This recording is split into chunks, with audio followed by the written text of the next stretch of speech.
जय हिंद। इस वीडियो में हम समझते हैं कि चाइनीज साइंटिस्टों ने भारत पर क्या आरोप लगाया है और हाल ही में भारतीय नौसेना को हिंद महासागर में अपने एजम्पशन द्वीप को लेकर एक बहुत बड़ा झटका लगा है। देखिए, चाइनीज साइंटिस्टों का कहना है कि कोरोना वायरस चाइना से नहीं फैला था, वो भारत से फैला था, जबकि सबको ही जानते हैं कि ये जो है लोग, ये फादर ऑफ कोरोना है।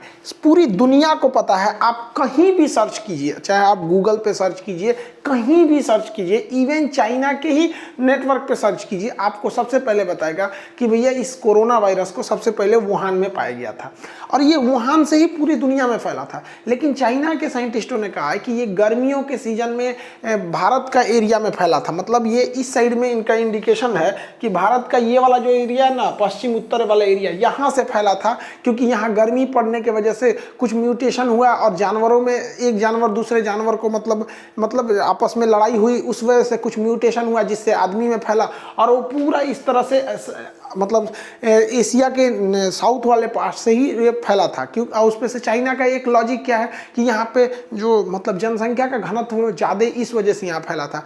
अब इसमें कोई बात नहीं रखी, लेकिन वो क्या कर रहा है, एक साइकोलॉजिकल इफेक्ट डाल रहा है लोगों पर कि आने वाले 50 से 60 साल बाद लोग इस डाउट में रह जाएंगे कि कहाँ से ये फैला था। क्योंकि चाइना के पास ना जो है सोशल मीडिया के पास उसका पावर बहुत ज़्यादा है, वो ग्लोबली किसी चीज़ को प्रोपेगेंडा फैलाने में कामयाब हो जाता है और यहाँ हम लोग बेवकूफ़ी कर जाते हैं। अब तक भारत को इसका विरोध प्रकट करा देना चाहिए और इसका विरोध प्रकट करने में इन तीनों लोग पता नहीं क्यों चुप है, क्योंकि हमारे विदेश मंत्री, रक्षा सलाहकार, प्रधानमंत्री, इन लोग को अब तक तो एक्शन ले लेना चाहिए। उन्हें साफ कहना चाहिए कि आप अगर भारत पर इस तरह से गंभीर आरोप लगाते हैं और बिना किसी सबूत के, आपने एक बार कह दिया था कि हम लोगों ने तो चाइनीज वायरस भी नहीं कहा था, जबकि भारत को कहना तो चाहिए था। अभी हम लोग इतने जबरदस्त पीड़ित हैं, अमेरिका के बाद हम ही लोग का नंबर आ रहा है।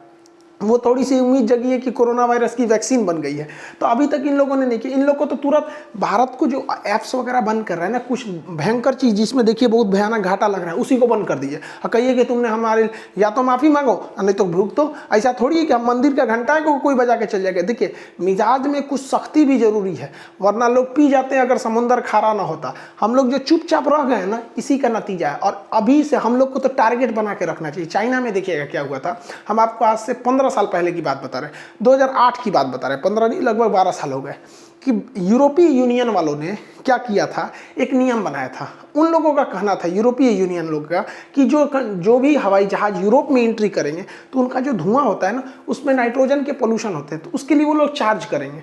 चाइना इस वजह से यूरोप से जो उसने 200 जहाज़ों का टेंडर लिया था, वो टेंडर कैंसिल कर दिया कि हमको आपकी जहाज़ नहीं चाहिए यहाँ पर, क्योंकि चाइना ने उस टेक्नोलॉजी को चुरा लिया था। और इसी बहाने चाइना ने उसको कैंसिल किया और आप अपना जहाज़ बना लिया। आज भी कोई देश चाइना के खिलाफ बोलने से डरता है, क्योंकि पता है कि चाइना सबको टीप के रखा है कि जहाँ ही कुछ कहेंगे उनका यही चीज़ बंद करेंगे, आप पहले से हम कर लेंगे। तो भारत सरकार को भी तो करना चाहिए, तुम्हारी मोबाइल मैन्युफैक्चरिंग कंपनी, लैपटॉप वगैरह को बंद कर देंगे।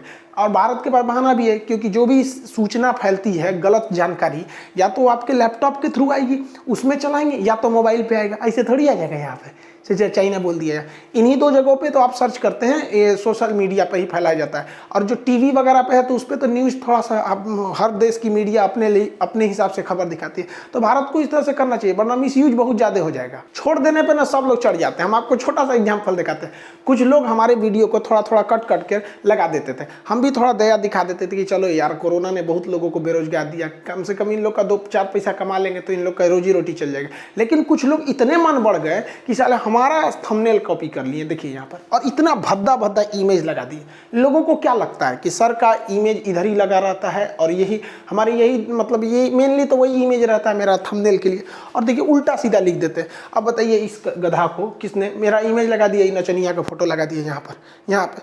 मतलब इनको व्यूज चाहिए, इससे कोई मतलब नहीं बनता है कि किसी के इमेज खराब हो रही है, किसी टीचर के आगे ऐसा भद्दा फोटो ना लगाइए, ऐसा नहीं, ये नहीं मानते हैं लोग यहाँ पर। हम भी देखे भैया, अब मेरी मम्मी कही कि यही सब तुम लगा रहा है, मम्मी से हम कहे कि भैया मेरा नहीं है यहाँ पर। मम्मी गुस्सा, हम क्या किए, बंद कर दिए, चैनल बंद करा दिए इनका, शांत हो गए लोग। तो कहने का सेंस क्या है कि अगर आप छोड़ते रहेंगे ना तो लोग सर पे चढ़ जाएंगे। यहाँ पर दुनिया भर का कर दिया है सब। अब जैसे इसको देखिए, ये बेचारे में थोड़ा सा तमीज तरीका है कि लगाया है उल्टा सीधा फोटो, देखिए लगाया है, लेकिन इस वाला की इमेज को लगाया है। क्यों? अभी क्या है कि लोगों को लगेगा कि नहीं ये ओरिजिनल खान सर का नहीं है, बीच में से कोई पार्ट काट करके लगा है, तो थोड़ा आदमी इंसानियत इस पर बकस देता है। लेकिन ये सबको बताइए, आप खुद सोचिए यार कितना गलत कर रहा है ये लोग वहाँ पे। तो हम भी बंद करा दिए चैनल वहाँ पे। तो हम भी यही कहते हैं कि देखिए चाइना को छूट देंगे तो वो ससुरा चढ़ जाएगा सर, और यहाँ छूट देने का मतलब ई चढ़ गया सर। जिस तरह से हमारे फोटो का मिसयूज हो रहा है, हमको तो डर है कि कुछ दिन में ससुरा अपने इंगेजमेंट में भी हमारे फोटो का भेज देगा सर कि यही है हम। क्या टॉपिक पे आते हैं, देखिए भारत का जो जीपीएस सिस्टम है वो बहुत बड़ा नहीं है, ग्लोबल नहीं है, वो रीजनल सिस्टम है। इसलिए उसको हम लोग क्या कहते हैं, Indian regional navigational satellite system. Regional है वो 7 सैटेलाइट का एक समूह है। ये पूरे एरिया को नहीं कवर करता है, लेकिन भारत के आसपास वाले एरिया को हर तरह की सुविधा दे देता है। चाहे आप गाड़ी ड्राइव कर रहे हो, जैसे आप कैसे गूगल नक्शा खोल लेते हैं, तो गूगल नक्शा की जगह आप भारत का नाविक खोल लेंगे। अब इसको ऑपरेशनली कर दिया गया। अब हिंद महासागर में जितने भी पानी वाली जहाजें हैं उनके पास जीपीएस के अलावे अब भारतीय नेविगेशन सैटेलाइट भी उपलब्ध रहेगा। इससे हमारी निगरानी क्षमता में बढ़ेगी, क्योंकि हिंद महासागर में चाइना कुछ ज़्यादा ही दिलचस्पी दिखा रहा है। इसको देखते हुए भारत इस सबको स्टेप को ले रहा है। इसी सिलसिले में भारत जो है वो अपने जितने भी पड़ोसी देश है वहाँ के तटों पर कोस्टल सर्वेलांस रडार को लगा रहा है। ये रडार काफ़ी छोटे होते हैं, लेकिन इन्हें संख्या में ज़्यादा लगाया जाता है। इनकी सबसे बड़ी खासियत क्या होती है, ये छोटे से छोटे चीज़ पर नज़र रख लेते हैं। कोई छोटी सी जहाज है, कोई पेरेट्स है, या फिर पनडुब्बी के पेरिस्कोप है, तुरंत नज़र रख लेते हैं और तुरंत उसको अपने डाटा के पास भेज देते हैं। तो इससे फ़ायदा ये है कि चाइना की कोई भी घुसपैठ होगी, कोई भी उसकी पनडुब्बी बाहर आती है, क्योंकि ज़्यादातर देशों के पास डीजल इलेक्ट्रॉनिक पनडुब्बी है। पनडुब्बी में बताए थे कि उनकी बैटरी चार्ज करने के लिए उन्हें जनरेटर चलाना पड़ता है, और जनरेटर चलाने के लिए उन्हें ऊपर आना पड़ता है, चार्ज होगा ऊपर, फिर ये नीचे जाएगी। तो ये इसको पकड़ा जा सकता है, इस रडार में इजीली पकड़ा जा सकता है। इस सिलसिले में भारत ने बहुत पहले आपको हम बताए थे एक वीडियो में कि फिलीपीन में कोस्टल रडार लगाया है। इसके अलावा भारत अब इंडोनेशिया में भी लगा रहा है, म्यांमार में, बांग्लादेश में, श्रीलंका में, मालदीव में, सेशल्स में, यहाँ तक लगा रहा है। इससे क्या होगा कि हिंद महासागर में हम लोग की पकड़ थोड़ी सी मजबूत बन जाएगी। आपको पता होगा 2015 में नरेंद्र मोदी जी जब सेशल्स गए थे तो मोदी जी का बहुत अच्छा विजन था। मोदी जी यही चाहते थे कि चाइना यहाँ पर जिबूती में अपना सैन्य अड्डा ले लिया है, लेकिन हम लोग एक समझौते के तहत जिबूती में स्थित जापान के सैन्य अड्डा को यूज कर सकते हैं। लेकिन यहाँ पर हम लोग का एक सेशल्स में एक द्वीप है, हम लोग का नहीं है, सेशल्स देश है, विक्टोरिया राजधानी है वो, यहाँ पर एजम्पशन द्वीप। तो हमारा ये सोच था हम लोगों का कि अगर हम ये एजम्पशन द्वीप ले लेते हैं तो चाइनीज़ नेवी का अगर बाई द वे वो नीचे की ओर आती है तो यहाँ से हम लोग काउंटर अटैक कर सकते हैं। तो इस रीजन में ये द्वीप बहुत महत्वपूर्ण था, लेकिन अब कहीं ना कहीं ये सपना भारत का टूटता हुआ दिख रहा है। रीजन क्या है, उसके पीछे भी एक भारतीय ही जिम्मेदार है। आप अगर देखेंगे ई भाई साहब को कवेल रामकलावन है, इनका नाम है कवेल रामकलावन, ये भारतीय मूल के हैं। अभी ये सेशल्स के प्रेसिडेंट बन गए, लेकिन जब ये सेशल्स के प्रेसिडेंट नहीं थे, विपक्ष में थे ना, तो इन्होंने ही भारत के विरोध किया था, जबकि वहाँ की सरकार इसे दे रही थी। और भारत भी कह रहा था कि भैया हम आपसे ये वाला जो अड्डा आप दे देंगे तो ये हम थोड़ी ना कब्जा कर लेंगे, इस पर आप भी रहिएगा हम भी रहेंगे, हमको बस अपनी सुरक्षा के लिए। लेकिन उन्होंने कह दिया कि नहीं, ना हम चाइना को देंगे ना भारत को देंगे।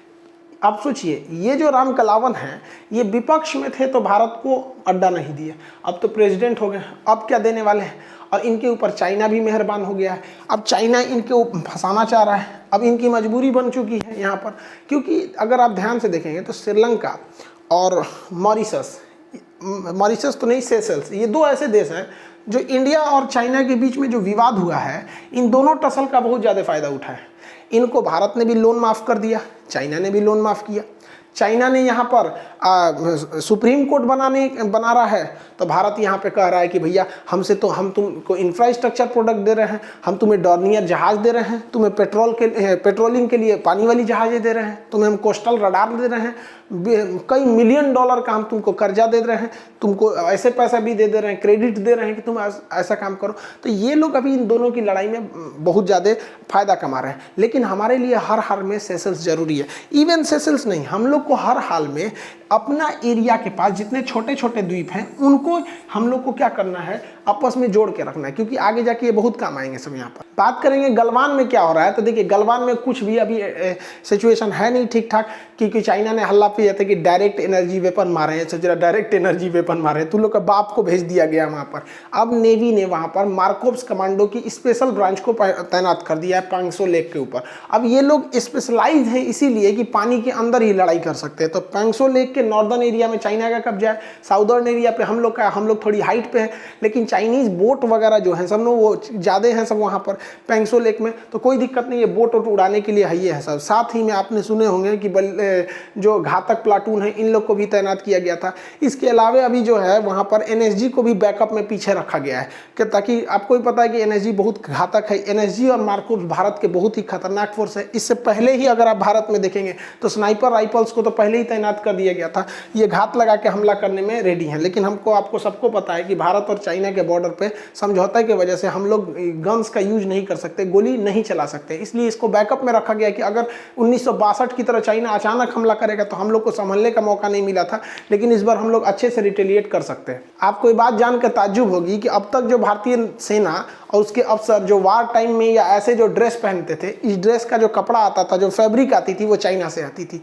ये हाल है, हम चाइना पे कितने डिपेंडेंट हैं, ये तो हमारे लिए एक शर्म की बात थी। अब तक 2020 तक ये फैब्रिक चाइना से आती थी, हम लोग किस तरह से उसी के यहाँ बने वर्दी से हम लोग लड़ाई लड़ रहे हैं लोग। तो इससे पता क्या चलता है कि हमसे बेहतर वर्दी उन लोग की होगी, क्योंकि अगर कोई अब मान के चलिए हम लोग कोई चीज़ बना रहे हैं तो एकदम हूबहू या उससे अच्छी क्वालिटी तो दूसरे को देंगे नहीं यहाँ पे। लेकिन हाँ, थैंक्स कहेंगे DRDO की, जिसने इन ड्रेस के लिए अब चाइनीज को हटाकर उन्होंने अपना खुद का फैब्रिक की खोज कर लिया है और ये टेक्नोलॉजी सूरत की फैब्रिक मिल को दे दिया गया है। अब सूरत की इन फैब्रिक मिल से अब ये कपड़े बनने चालू हो जाएंगे। अब आप कहेंगे कि सर ये कपड़े इतने देर से आए हैं, अब बहुत टाइम लग जाएगा बनने में। तो देखिए, भारत वालों को टाइम बस खोज करने में लगता है, क्योंकि अभी देखिए जब कोरोना वायरस आया था तो हमारे यहाँ मास्क बहुत किल्लत हो गई थी और पूरी दुनिया में चाइना मास्क बेचने लगा था। पाकिस्तान वालों को तो अंडरवियर का बना मास्क भेज दिया था वहाँ पर। तो भारत वालों में यही सूरत की 2 कंपनियों ने मिलकर भारत को नंबर 1 मास्क में बना दिया और आज देखिए मास्क तो इतना ज़्यादा हो गया जिसका कोई हद नहीं। तो भारतीयों को बस एक बार दे दीजिए ना, दिन रात काम कर देगा। हमारे यहाँ तो हर चीज़ को ओवर टाइम पसंद है, हमारे यहाँ हर चीज़ ओवर टाइम, टाइमिंग कुछ है ये नहीं है यहाँ पे। ये अमेरिका वगैरह में होता है सब 6 घंटा 8 घंटा शिफ्ट। तो जब इसको दे दिया गया है तो हम लोग इस काम को कर सकते हैं। इसके अलावा भी अगर आप देखेंगे भारतीय सेना में तो ये बूट बहुत भारी होता है, क्योंकि हम लोग एनसीसी किए हैं और एनसीसी में अल्फा ग्रेड है। एनसीसी में जल्दी ए ग्रेड किसी को आता नहीं है, ऐसा नहीं है कि किसी को नहीं आता है, लेकिन काफ़ी मुश्किल होता है क्योंकि उसमें हर तरह के हथियारों का नॉलेज होना चाहिए, फील्ड क्राफ्ट, बैटल क्राफ्ट, ये सब का नॉलेज होना चाहिए। तो हम लोग जब एनसीसी किए थे सी में, तो एनसीसी सी में सब सिखाया जाता है, तो उसमें यही वाला बूट मिलता था। ये काफ़ी भारी होता था और जल्दी मुड़ता भी नहीं था, ये भारी भी होता था, मुड़ता नहीं था। और खास करके जब इसमें स्नैक बाइट प्रोटेक्टर पहन लेते थे तो पैर ही नहीं मुड़ता था। आप देखेंगे ना, तो जूते के ऊपर ही प्रोटेक्ट करने के लिए लगाया जाता है, ताकि जब जंगल वाले एरिया में जाएंगे ना तो सांप आपको काट नहीं पाएगा, क्योंकि इसमें सांप काटता है ना तो मतलब धंस नहीं पाता है, जंगल वाले एरिया में घुटना तक होता है। तो ये बूट हम लोग यूज़ करते हैं, सेना आज भी इस बूट को यूज करती है। अभी के वक्त में कोई भी अच्छी कंट्री इस तरह के बूट का यूज नहीं कर रही है। हर आदमी अब मजबूत बूट है और बहुत हल्के हैं। ये वाला उतना मजबूत भी नहीं है और भारी भी, बहुत ज़्यादा भारी भी है। जबकि आप वहीं अमेरिकन बूट को देखेंगे तो इस तरह का बूट का प्रयोग होता है, लेकिन हमारे पास क्या है, ना टेक्नोलॉजी और इतना पैसा भी नहीं है। तो हम तो यही कहेंगे कि भैया इन बूट को भी हटा देना चाहिए, क्योंकि सैनिकों के पास ऑलरेडी 6 किलो की राइफल, 7 मैगजीन गोली रहती है, खाना पानी पीठ पे उतना लोड रहता है, पैर तो कम से कम हल्का रहना चाहिए ताकि ना वो लोग लड़ाई लड़ेंगे अच्छे से। हम एक चीज़ यही कह सकते हैं कि देखिए, हमारा जो बुक छपा था वो पहले चाइना से कागज आया था, वापस करने के बावजूद हम लोग ने 280 पेज की बुक को 80 रुपये में किया। फर्स्ट लॉट भी खत्म हो गया, अभी छप ही रहा है, ऑनलाइन वाले सब उठा ले गए सब।